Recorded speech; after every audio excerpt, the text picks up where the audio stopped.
भारत की राजधानी दिल्ली में G20 के भव्य आयोजन की तैयारी की जा रही है। बड़े बड़े देशों के राष्ट्राध्यक्ष इस समारोह में जुटने वाले हैं। अलग अलग देशों के प्रतिनिधि यहां दिल्ली में जुटेंगे और G20 सम्मेलन का हिस्सा बनेंगे। हालांकि रूसी राष्ट्रपति पुतिन इस बैठक का हिस्सा बनने में असमर्थता जता चुके हैं। पीएम मोदी को फोन कर उन्होंने बैठक में शामिल न हो पाने के लिए खेद व्यक्त किया है। वहीं चीन के राष्ट्रपति शी जिनपिंग भी भारत आने से लग रहा है जैसे कतरा रहे हैं। चलिए, रूसी राष्ट्रपति पुतिन का तो मान लिया कि वो काफी समय से कहीं आ जा नहीं रहे हैं। साउथ अफ्रीका में अभी हाल ही में हुए ब्रिक्स सम्मेलन का भी वो हिस्सा नहीं बने थे, लेकिन शी जिनपिंग तो साउथ अफ्रीका पहुंचे थे। तो फिर अब भारत आने से परहेज क्यों करते नजर आ रहे हैं चीनी राष्ट्रपति शी जिनपिंग? क्या भारत की उपलब्धियों से घबरा गए हैं? आखिर क्या है जो चीनी राष्ट्रपति को इतना डरा रहा है? क्या तेजी से उभरता भारत देख चीनी राष्ट्रपति का मन थर्रा रहा है? ये सवाल हम इसलिए कर रहे हैं क्योंकि चीनी राष्ट्रपति शी जिनपिंग के भारत आने न आने को लेकर कोई पिक्चर अभी तक क्लियर नहीं हो पाई है। हालांकि कयास यही है कि चीनी राष्ट्रपति शी जिनपिंग भारत का अपना दौरा रद्द कर सकते हैं। तो इसकी वजह भारत का हैप्पीनेस इंडेक्स माना जा रहा है, जो चीनी राष्ट्रपति को काफी अखर रहा है। जी, हैप्पीनेस इंडेक्स मतलब अलग अलग क्षेत्रों में भारत की ग्रोथ है वेरी हाई। किस किस क्षेत्र में चीन से बहुत आगे भारत? जीडीपी की रफ्तार।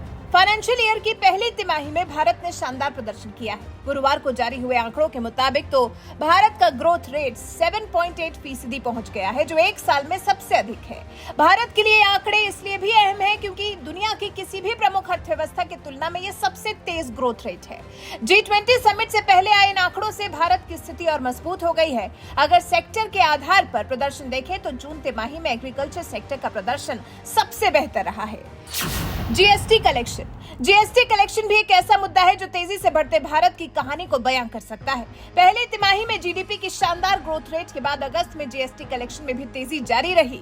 शुक्रवार को जारी आंकड़ों के मुताबिक अगस्त में जीएसटी कलेक्शन में 11% की बढ़ोतरी दर्ज की गई है। ये 1.59 लाख करोड़ रुपए से ज्यादा रहा। चालू वित्त वर्ष यानी 2023-24 जीएसटी के लिहाज से काफी अच्छा रहा है। इस वित्त वर्ष की शुरुआत से हर महीने जीएसटी कलेक्शन में सालाना आधार पर बढ़ोतरी दर्ज की जा रही है। फेस्टिव सीजन भी शुरू हो चुका है, तो आने वाले दिन भारत के लिहाज से और बहुत ज्यादा अच्छे हो सकते हैं। Manufacturing PMI. S&P ग्लोबल के अभी हाल ही के सर्वे के मुताबिक अगस्त में विनिर्माण क्षेत्र के परचेजिंग मैनेजर्स इंडेक्स यानी कि पीएमआई का आंकड़ा 58.6% रहा है, जो 3 महीने का उच्च स्तर है। यह आंकड़ा इशारा करता है कि अगस्त में विनिर्माण गतिविधियों में अच्छी तेजी रही है। जुलाई में आंकड़ा 57.7 था। अगस्त में लगातार 26वें महीने 50 के ऊपर है, जो विनिर्माण गतिविधियों में विस्तार को दिखाता है और इस बात का संकेत है कि देश में मैन्युफैक्चरिंग सेक्टर की स्थिति लगातार सुधर रही है। Auto dispatch. अगस्त में कार कंपनियों ने 3,69,000 यूनिट डिस्पैच किए, जो अब तक का रिकॉर्ड है। पिछले साल अगस्त में 3,27,000 यूनिट्स डिस्पैच किए गए थे। इस तरह से इसमें 12.8% की बढ़ोतरी दर्ज की गई है। इससे पहले सितंबर 2022 में सबसे ज्यादा 3,55,000 यूनिट्स डिस्पैच किए गए थे।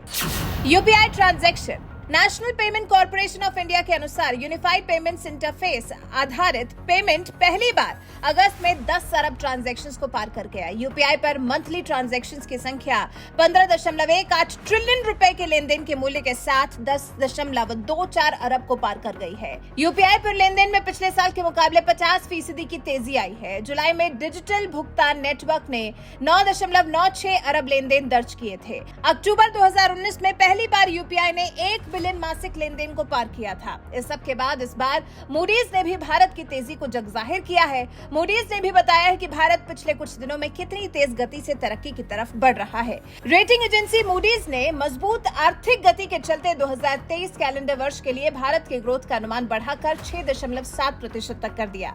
मूडीज ने अपने ग्लोबल मैक्रो आउटलुक में कहा है, मजबूत सेवाओं के विस्तार तथा पूंजीगत व्यय ने भारत की दूसरी तिमाही में एक साल पहले की तुलना में 7.8% की वास्तविक जीडीपी ग्रोथ को प्रेरित किया।